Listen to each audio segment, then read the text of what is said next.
నమస్తే SP news కి స్వాగతం. వార్తల్లో ముందుగా ముఖ్యాంశాలు చూద్దాం. మనిషి మెదడులో తొలిసారిగా బ్రెయిన్ చిప్ చరిత్ర సృష్టించిన ఎలాన్ మస్క్ కంపెనీ పక్షవాతం, పార్కిన్సన్స్ వంటి రోగాలకు చెక్.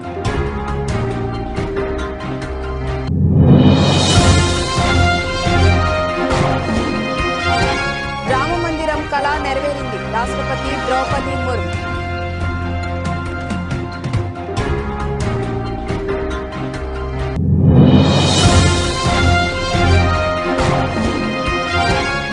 అధికారంపై ధీమా. కొత్త ప్రభుత్వాన్ని ఏర్పాటు చేశాక పూర్తి స్థాయి బడ్జెట్ ప్రవేశపెడతామన్న ప్రధాని మోదీ.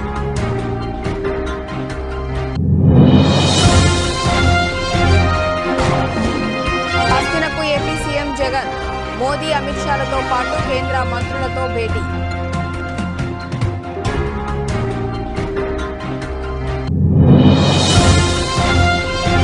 ఫిబ్రవరి 2 నుంచి ప్రజల్లోకి. మార్చి 3 వరకు లోక్సభ సీటు కోసం దరఖాస్తులు చేసుకోవచ్చు వెల్లడించిన సీఎం రేవంత్ రెడ్డి.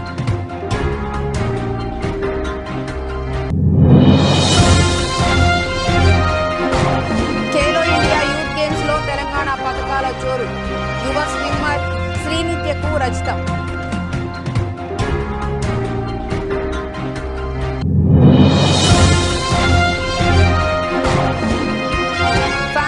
ప్రశ్నించారు. ఇకపై ఎక్కువ గ్యాప్ తీసుకోను.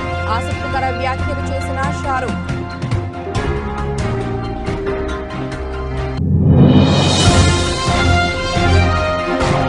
మార్కెట్లో యూనియన్ బడ్జెట్ టెన్షన్. నష్టాల్లో ప్రారంభమైన సూచీలు.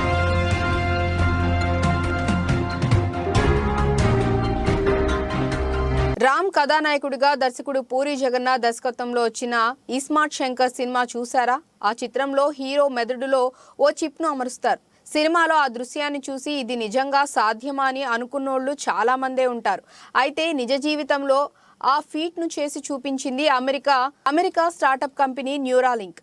మనిషి మెదడులో తొలిసారిగా బ్రెయిన్ చిప్ను అమర్చి చరిత్ర సృష్టించింది. అంతేకాదు, ఈ చిప్ ద్వారా మెదడుకు, కంప్యూటర్కు నేరుగా అనుసంధానం చేసే దిశగా ప్రయత్నాలు చేసింది కూడా. ఈ మేరకు న్యూరాలింక్ వ్యవస్థాపకుడు, ఎక్స్ అధినేత, ప్రపంచ కుబేరుడు ఎలాన్ మస్క్ మంగళవారం వెల్లడించారు. మనిషి మెదడులో చిప్ ప్రవేశపెట్టాం. దీని ద్వారా న్యూరాన్ల కదలికలను గుర్తించామని ఆయన ట్వీట్ చేశారు. చిప్ అమర్చిన వ్యక్తి వేగంగా కోలుకుంటున్నట్లు, తొలి ఫలితాల్లో స్పష్టమైన న్యూరాన్ స్పైక్ డిటెక్షన్ను గుర్తించినట్లు పేర్కొన్నారు. ఈ చిప్కు N1 గా నామకరణం చేశారు. పార్లమెంట్ బడ్జెట్ సమావేశాల నేపథ్యంలో ఇవాళ కొత్త పార్లమెంట్ భవనంలో రాష్ట్రపతి ద్రౌపది ముర్ము ఉభయ సభలను ఉద్దేశించి ప్రసంగించారు. అయోధ్యలో రామాలయ నిర్మాణం కోసం కొన్ని దశాబ్దాలు ఎదురుచూశామని, రామ్లల్లా ఇప్పుడు భవ్య మందిరంలో కొలువుదీరినట్లు ఆమె పేర్కొన్నారు. కోట్లాది దేశ ప్రజల ఆశయం నెరవేరిందని అన్నారు. ఆ పండుగను దేశ ప్రజలు సంబరంగా జరుపుకుంటున్నట్లు ఆమె చెప్పారు. గతేడాది భారత్ ఎన్నో విజయాలను సాధించిందని అన్నారు. మేక్ ఇన్ ఇండియా, ఆత్మ నిర్భర్ భారత్ లాంటి స్కీమ్లు ఇండియాను మరింత బలోపేతం చేశాయని అన్నారు. అతిపెద్ద ఆర్థిక వ్యవస్థగా భారత్ చాలా వేగంగా ఎదిగిందని అన్నారు. ఇటీవల ప్రపంచం 2 భారీ యుద్ధాలను, కరోనా మహమ్మారిని చూసిందని అన్నారు. ప్రపంచవ్యాప్తంగా సంక్షోభ పరిస్థితి ఉన్నా తమ ప్రభుత్వం ద్రవ్యోల్బణాన్ని అదుపులోనే ఉంచిందని అన్నారు. సాధారణ భారతీయులపై ప్రభావం పడకుండా ప్రభుత్వం చర్యలు తీసుకున్నట్లు ముర్ము తెలిపారు. యువశక్తి, మహిళా సాధికారత, రైతులు, పేదలపైనే భారత అభివృద్ధి ఆధారపడి ఉందని అన్నారు. గరీబీ హటావో అన్న నినాదాన్ని చిన్నప్పటి నుంచి వింటున్నామని, కానీ తొలిసారి విస్తారమైన స్థాయిలో పేదరిక నిర్మూలన జరిగిందని అన్నారు. జమ్మూ కాశ్మీర్లో 370 ఆర్టికల్ను రద్దు చేయటం చరిత్రే అన్నారు. ఎన్నో దశాబ్దాలుగా పెండింగ్లో ఉన్న అనేక పనులను గత 10 ఏళ్లలో జాతీయ ప్రయోజనాల కోసం పూర్తి చేశామని అన్నారు. भारत में हेरिटेज टूरिज्म को लेकर आकर्षित हो रही है. बीते 1 वर्ष में 8.5 करोड़ लोग काशी गए हैं.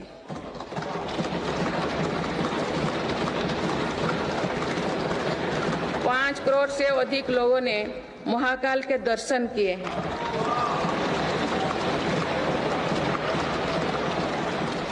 19 लाख से अधिक लोगों ने केदार धाम की यात्रा की है. अयोध्या धाम में ही प्राण प्रतिष्ठा के बाद 5 दिनों में ही 13 लाख श्रद्धालु दर्शन कर चुके हैं.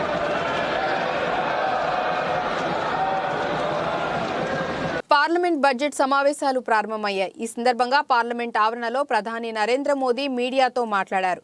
నూతన పార్లమెంట్ భవనంలో మొదటి సమావేశంలో ఈసారి ఆర్థిక మంత్రి దిశానిర్దేశక్ బడ్జెట్ను ప్రవేశపెట్టనున్నారని ప్రధాని చెప్పారు. ప్రజల ఆశీర్వాదంతో దేశం దినదినాభివృద్ధి చెందుతూ కొత్త శిఖరాలను అధిరోహిస్తుందని దృఢంగా విశ్వసిస్తున్నట్లు మోదీ తెలిపారు. వచ్చే లోక్సభ ఎన్నికల్లో గెలిచిన తర్వాత పూర్తిస్థాయి బడ్జెట్ ప్రవేశపెడతామని అన్నారు. ఈ సందర్భంగా మోదీ మూడోసారి కేంద్రంలో బీజేపీ అధికారంలోకి వస్తుందని తన మాటల్లో ధీమాను వ్యక్తం చేశారు. చివరి పార్లమెంటు సమావేశాల సందర్భంగా గడిచిన 10 ఏళ్లలో తాము ఎలా వ్యవహరించారో పునరాలోచించుకోవాలి. బడ్జెట్ సమావేశాల సందర్భంగా ఎంపీలు తమ ఉత్తమ ప్రతిభను కనబర్చాలని మోదీ సూచించారు. మా ప్రభుత్వానికి జనాదరణ ఉంది. కొత్త ప్రభుత్వం ఏర్పడిన తర్వాత పూర్తి స్థాయి బడ్జెట్ వస్తుంది. దేశం వృద్ధిలో ముందుకు వెళ్తుందని మోదీ అన్నారు. ప్రజాస్వామ్యానికి వ్యతిరేకంగా అనైతికంగా వ్యవహరించిన వారు ఇప్పటికైనా పశ్చాత్తాపపడండి, వారి వైఖరి మార్చుకోవాలంటూ ప్రతిపక్ష పార్టీల ఎంపీలను ఉద్దేశించి మోదీ వ్యాఖ్యానించారు. పార్లమెంట్ సమావేశాలను అడ్డుకునే వారిని ప్రజలు క్షమించరని అన్నారు. अन्य सांसद आज जब आखिरी सत्र में मिल रहे हैं तब जरूर आत्मनिरीक्षण करेंगे. आप सभी को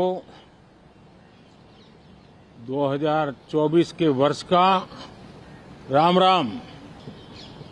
साथियों, इस नए संसद भवन में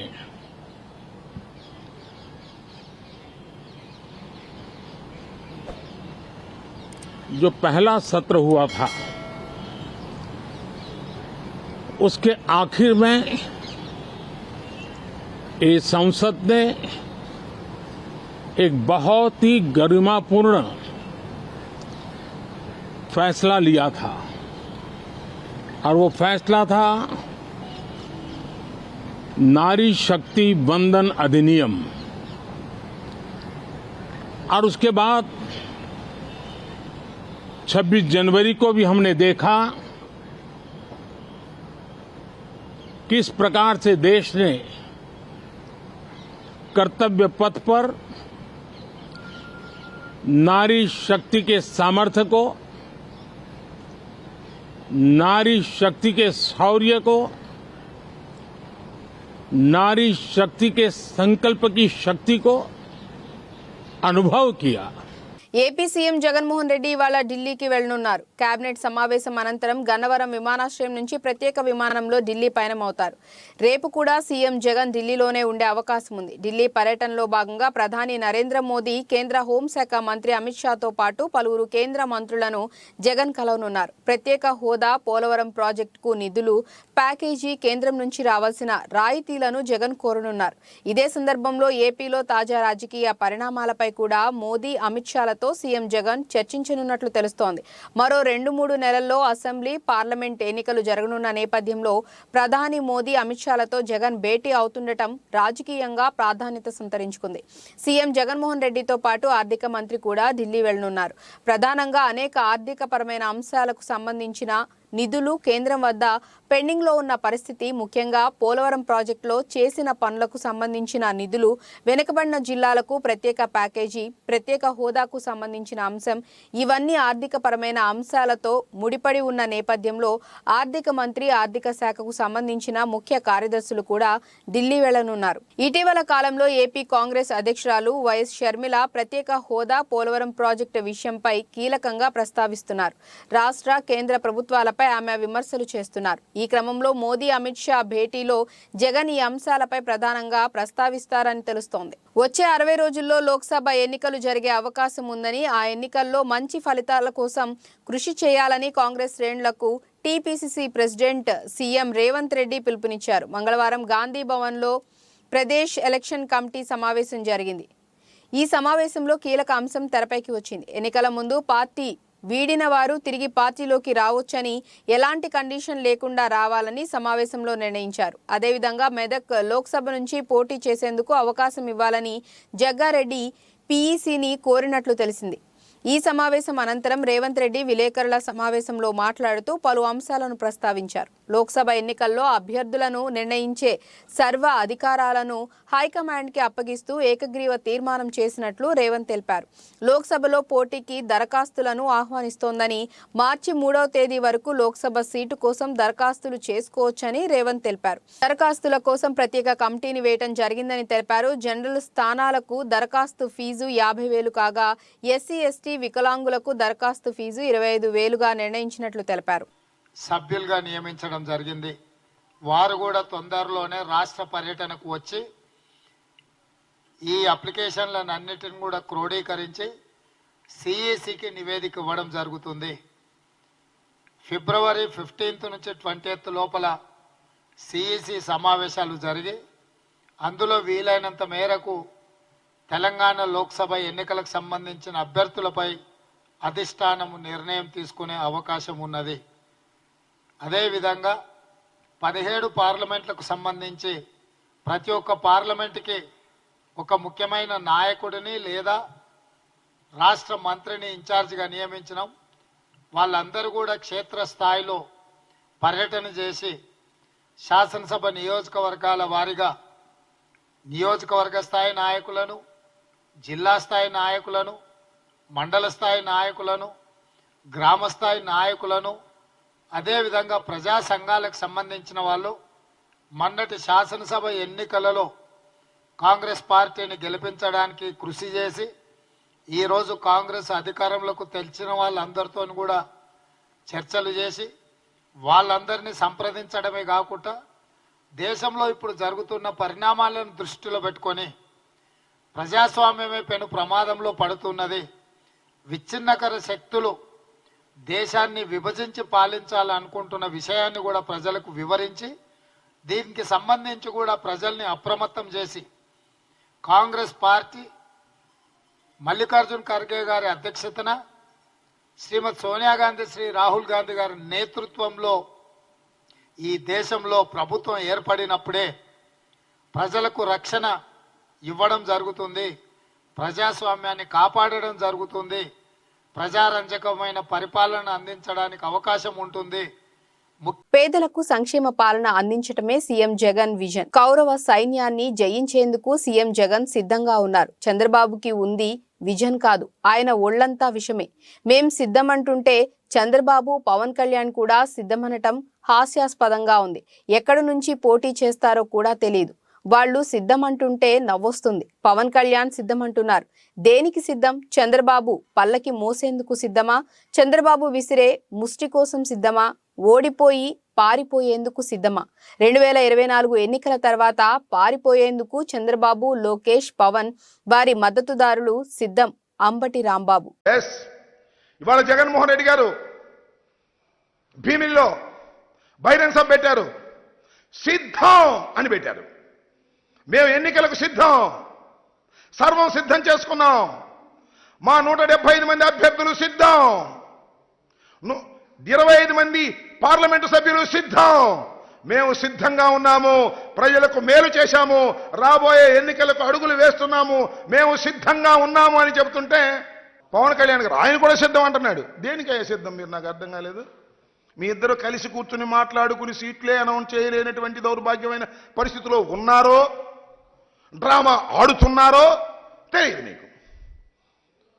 పవన్ కళ్యాణ్ గారు ఎక్కడ నిలబడతాడో తెలియదు, అనౌన్స్ చేయరు.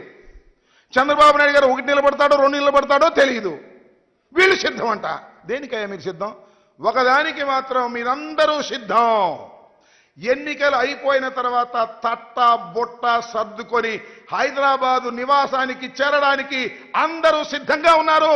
చంద్రబాబు నాయుడు గారు, పవన్ కళ్యాణ్ గారు, లోకేష్ గారు సిద్ధంగా ఉన్నారు. మూటా ముల్లె సర్దు. ప్రైవేట్ కళాశాల కంటే ప్రభుత్వ కళాశాలల్లోనే నాణ్యమైన విద్య లభిస్తుందని, అనుభవజ్ఞులైన అధ్యాపకులు ఉంటారని, అందుకే ప్రతి ఒక్కరూ ప్రభుత్వ కాలేజీల్లోనే చదివించాలని, అందుకు అధ్యాపకులు విస్తృత ప్రచారం చేపట్టాలని పరకాల ఎమ్మెల్యే రేవూరి ప్రకాష్ రెడ్డి అన్నారు. మంగళవారం పరకాల ప్రభుత్వ డిగ్రీ కళాశాల గోడ పోస్టర్లు, కరపత్రాలను కళాశాల అధ్యాపకులతో కలిసి పరకాల పట్టణంలోని ఎమ్మెల్యే క్యాంపు కార్యాలయంలో ఎమ్మెల్యే రేవూరి ప్రకాష్ రెడ్డి ఆవిష్కరించారు. అనంతరం ఎమ్మెల్యే రేవూరి ప్రకాష్ రెడ్డి మాట్లాడుతూ ప్రభుత్వ డిగ్రీ కళాశాలను కాపాడుకోవాల్సిన బాధ్యత ప్రతి ఒక్కరిపై ఉందని, తల్లిదండ్రులు విద్యార్థులకు ప్రభుత్వ కళాశాల పట్ల అవగాహన పెంచి నమ్మకాన్ని కలిగించాలని అన్నారు.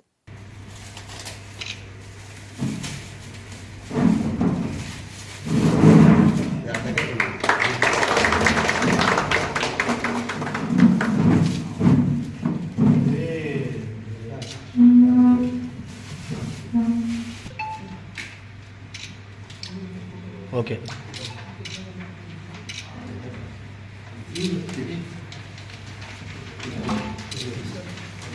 ఒకసారి బాబు ఫోన్ చేయ ఒకసారి ఎడదాకా వచ్చింది బాబు ఫోన్ చేయ ఒకసారి ఎడదాకా వచ్చింది పర్లేదు ఒకసారి ఎడదాకా వచ్చింది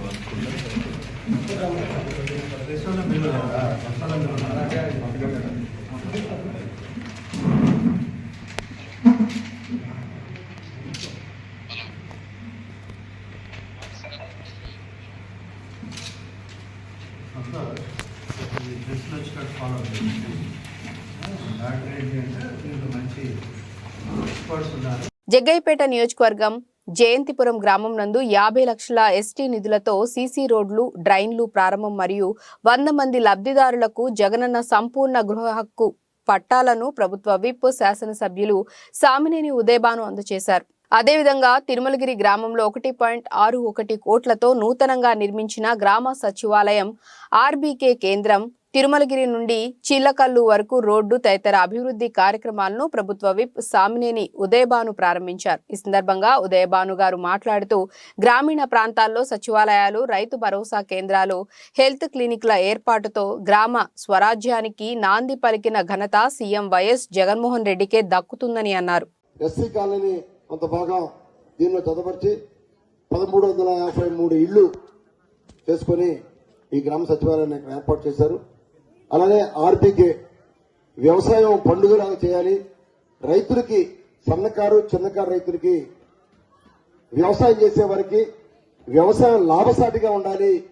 ఏదో మొక్కుబడిగా వ్యవసాయం చేయడం కాదు, వ్యవసాయం కూడా మనకి బాగా వ్యవసాయంలో లక్షల రూపాయలు సంపాదించాలి, వేల రూపాయలు సంపాదించాలి, కుటుంబం జీవనం గడపాలి. రైతు ఎప్పుడు కూడా 10 మందికి పెట్టే చెయ్యిలాగా ఉండాలి, రైతు చెయ్యి ఎప్పుడు కూడా పైన ఉండాలి అని చెప్పి రాజశేఖర రెడ్డి గారు అనేవాళ్ళు. రైతు ఎప్పుడు కూడా అడుక్కోకూడదు, రైతు ఎప్పుడు 10 మందికి పెట్టే శక్తిని కల్పించాలి. కాబట్టి ఇవాళ రైతు భరోసా అనే ఒక కార్యాలయాన్ని ఏర్పాటు చేసి రైతులకు ఒక భరోసాను ఏర్పాటు చేశారు మన జగన్మోహన్ రెడ్డి గారు. మరి ఇవాళ ఒక మంచి కార్యక్రమం తిరుమలగిరి గ్రామంలో నిజంగా ఇవాళ సచివాలయం, ఆర్బీకే 2 కార్యాలయాన్ని ఏర్పాటు చేశాం.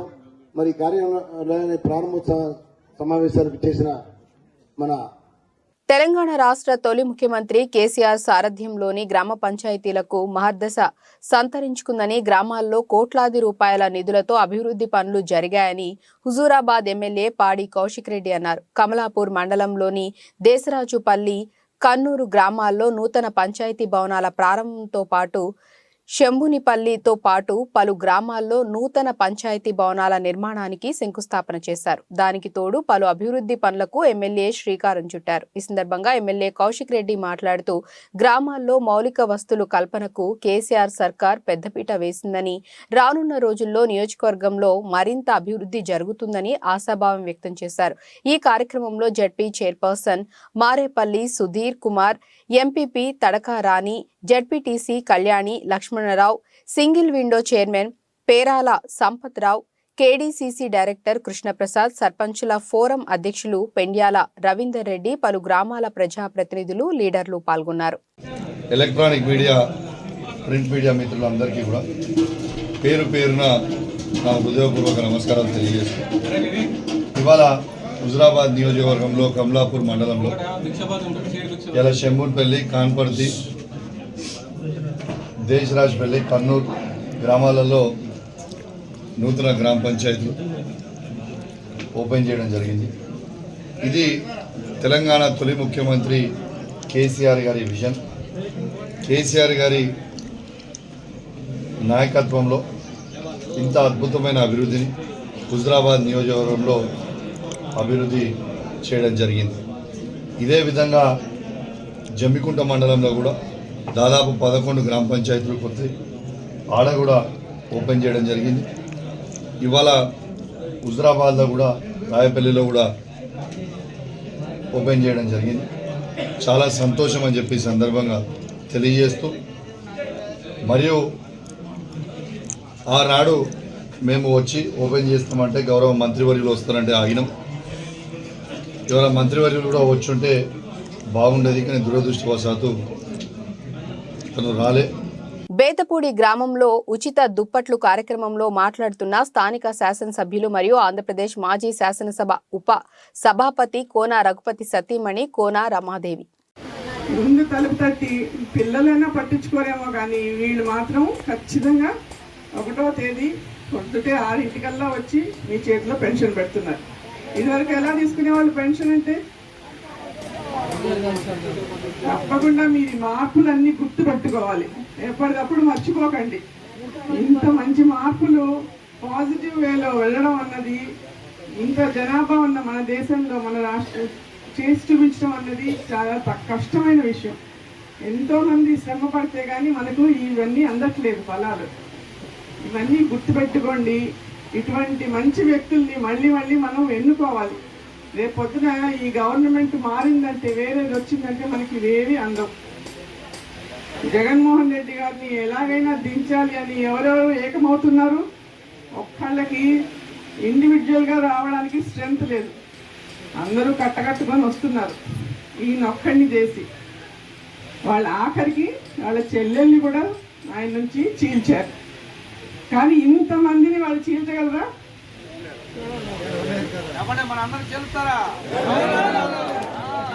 మీరెవరిని మిమ్మల్ని అందరినీ ముట్టే ధైర్యం వాళ్ళకి లేదు.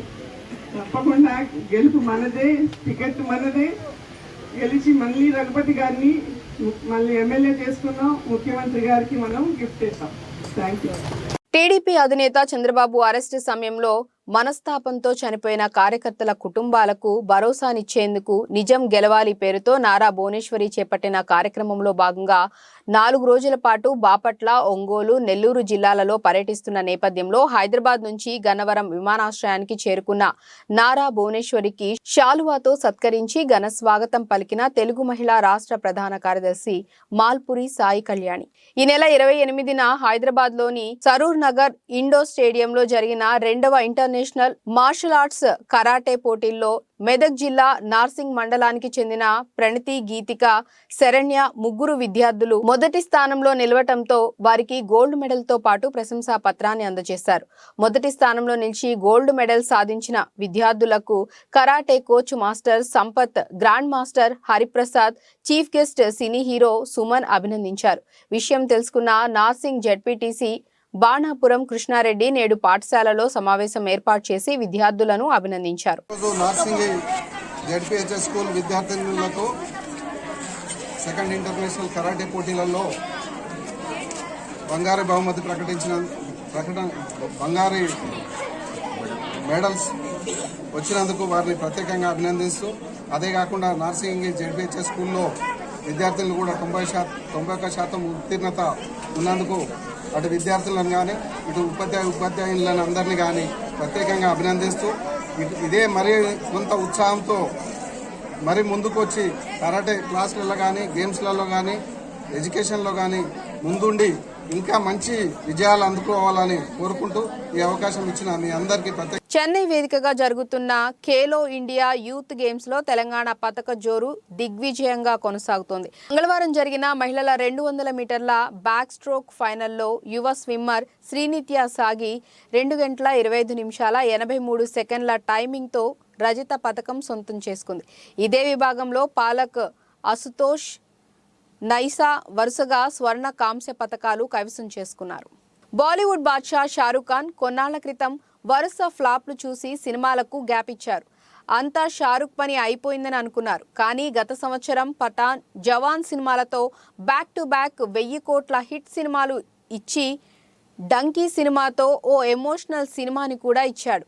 ఒక్క సంవత్సరంలోనే 3 సినిమాలతో గ్రాండ్ కంబ్యాక్ ఇచ్చి తన పని అయిపోయింది అన్న వాళ్ళ అందరికీ సినిమాలతోనే సమాధానం చెప్పాడు. అయితే షారూఖ్ ఖాన్ 2016 నుంచి వరుస సినిమాలు ఫ్లాప్స్ చూశాడు. తర్వాత 2018 నుంచి ఏకంగా 5 ఏళ్లు గ్యాప్ తీసుకొని గత సంవత్సరమే థియేటర్స్లో సందడి చేశాడు. షారూఖ్ తన కెరీర్లో ఇంత లాంగ్ గ్యాప్ ఎప్పుడూ తీసుకోలేదు. దీనిపై అభిమానులు కూడా నిరాశ చెందారు. తాజాగా ఓ ఈవెంట్లో పాల్గొన్న షారూఖ్ దీనిపై స్పందించాడు. షారూఖ్ ఖాన్ మాట్లాడుతూ, నేను ఆల్మోస్ట్ 33 ఏళ్లుగా ఆడియన్స్ని ఎంటర్టైన్ చేస్తున్నాను. ఇటీవల చాలా రోజులు నేను సినిమాలకు గ్యాప్ ఇచ్చాను. నేను మళ్ళీ సినిమాలు చేస్తానో లేదో అని కూడా అభిమానులు భయపడ్డారు. నేను చేస్తున్న సినిమాలు వరుసగా ప్రేక్షకులని మెప్పించలేకపోవడంతో నేను సరిగ్గా కథలు ఎంచుకోవట్లేదేమో, సరైన సినిమాలు చేయట్లేదేమో అని సందేహం వచ్చింది. అందుకే కొంచెం గ్యాప్ తీసుకొని మంచి సినిమాలు చేద్దామనుకున్నాను. ఆ గ్యాప్ తర్వాత పఠాన్, జవాన్ లాంటి సినిమాలతో వచ్చాను. నా సినిమాలతోనే కాక పర్సనల్గా కూడా ప్రేక్షకులు, అభిమానులు నన్ను వారి హృదయానికి దగ్గరగా తీసుకున్నారు. చాలా మంది అభిమానులు నన్ను ప్రశ్నించారు, 4 ఏళ్లు గ్యాప్ ఎందుకు తీసుకున్నారు? సినిమాకి 2 నుంచి 4 నెలల గ్యాప్ చాలు అని చెప్పారు. Also been made to understand there are lots of you here who haven't seen my work and I feel really sad for you.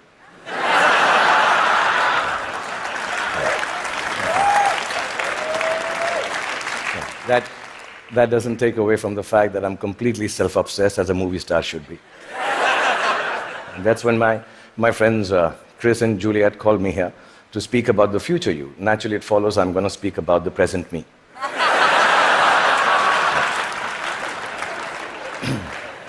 Because I truly believe that humanity is a lot like me. It is. It's an aging movie star. Grappling with all the newness around itself, wondering whether it got it right in the first place, and still trying to find a way to keep on shining regardless. I was born in a refugee colony in the capital city of India, New Delhi. And my father was a freedom fighter. My mother was, well, just a fighter like mothers are. ఉదయం 9:18 సమయంలో bench mark సూచీ Sensex 185 పాయింట్లు నష్టంతో trending కొనసాగిస్తుండగా మరో సూచీ Nifty 50 పాయింట్ల మేర నష్టంతో ముందుకు సాగుతోంది. ఇదే క్రమంలో నిఫ్టీ బ్యాంక్ సూచీ 210 పాయింట్ల నష్టంతో కొనసాగుతున్నాయి. అయితే ఈ క్రమంలో నిఫ్టీ మిడ్ క్యాప్ సూచీ మాత్రం 64 పాయింట్ల మేర లాభంతో ముందుకు సాగుతోంది. ఇదే క్రమంలో ప్రధానంగా అమెరికా మార్కెట్లు సైతం నష్టాల్లో తమ ప్రయాణాన్ని ముగించడం, రానున్న ఫెడ్ మీటింగ్, మధ్యంతర బడ్జెట్ దేశీయ పెట్టుబడిదారులను అప్రమత్తం చేశాయి. ఈ క్రమంలో టీసీఎస్, వోల్టాస్, ఎల్టీ కంపెనీల షేర్లు ప్రధానంగా ఫోకస్లో కొనసాగుతున్నాయి. వార్తలు ముగించే ముందు ముఖ్యాంశాలు మరోసారి.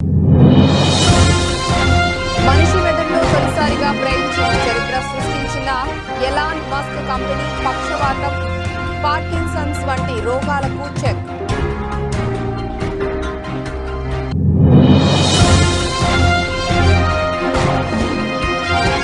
రామమందిరం కళ నెరవేరింది. రాష్ట్రపతి ద్రౌపది ముర్ము.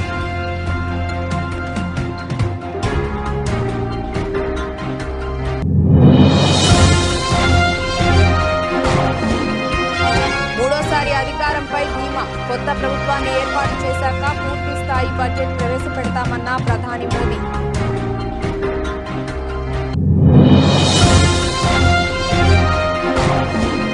హస్తినకు AP CM Jagan. మోదీ, అమిత్ షాలతో పాటు కేంద్ర మంత్రులతో భేటీ.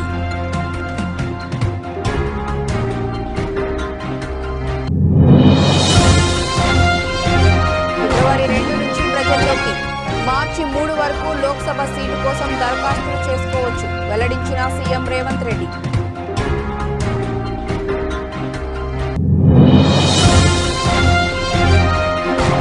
ఖేలో ఇండియా యూత్ గేమ్స్ లో తెలంగాణ పథకాల జోరు. యువ స్విమ్మర్ శ్రీనిత్యకు రజితం.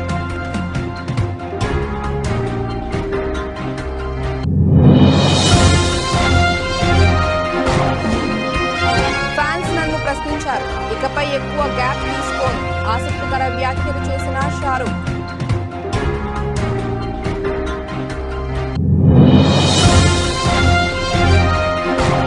మార్కెట్లో యూనియన్ బడ్జెట్ టెన్షన్, నష్టాల్లో ప్రారంభమైన సూచీలు.